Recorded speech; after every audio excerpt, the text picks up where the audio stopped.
Assalomu alaykum hammaga, bizni kanalimizni kuzatib borayotgan obunachilar. Bugun yana sizlarga video qilishga qaror qildim. Jo'jalar nega og'zini nega ochib nafas oladi mana? Bittasi ham shu holat kuzatilyapti.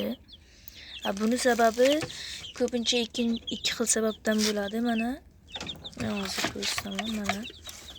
Termometrimizga qarasak mana havo 36-37 bo'lyapti.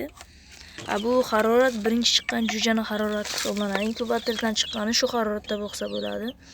Ammo bular uchun salqin havo kerak. 25-22 gradus harorat bular uchun yetadi.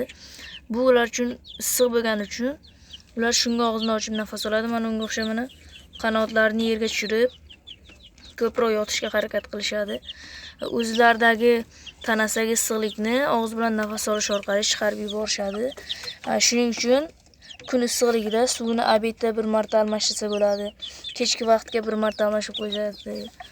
Bir kunda 2-3 marta suvda almashtirsa jo'jalarga foyda bo'ladi. Issiqdan yaxshi o'tib olishadi. Shamollatish qilish kerak. Yani tepasini sekka, yo mana menikini yoni yopiq, yonini sekka qilib qo'yish kerak. Shamol kirib aylanadi mana. Bittasi ham mana og'zini ochib nafas olyapti.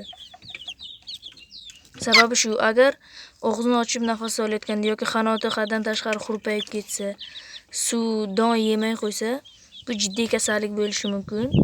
Lekin shunchaki og'zini nafas olib mana suv ichyapti. Ishtahasi yaxshi, suv ichishi yaxshi bo'lsa, demak buni parandachilik tilida issiqlik stressi deb ataladi. Demak bular issiqlik stressi bo'lyapti. Asosiy sabab shundan iborat.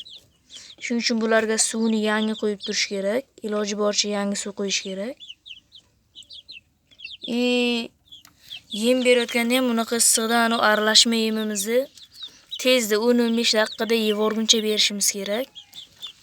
Va agar 1-2 soat qolib ketsa, yem achib qoladi, jo'jalarni ichi yutadi. Nega mana shunaqa vaqtlarda ichi suyuq o'tadi? Buni ham sabab bor. Jo'jalar ko'p suv ichgani uchun, axlasi shuning uchun suyuq chiqadi. Buni ham xavotirlanishga hojati yo'q. Aytganimdek, bu parranda tilida issiqlik stressi deb ataladi. Mana hammasi og'zini ochib suv ichib yuribdi mana. Unisini ochiq, bunisini ochiq mana. Hammasi ochib yuribdi. Havo ham mana isib ketgan mana. Bittasi yotibdi mana. Boya aytgandek mana. Haroratni ko'rasizlar, taylabdan o'lchash uchun qo'yib qo'yaman.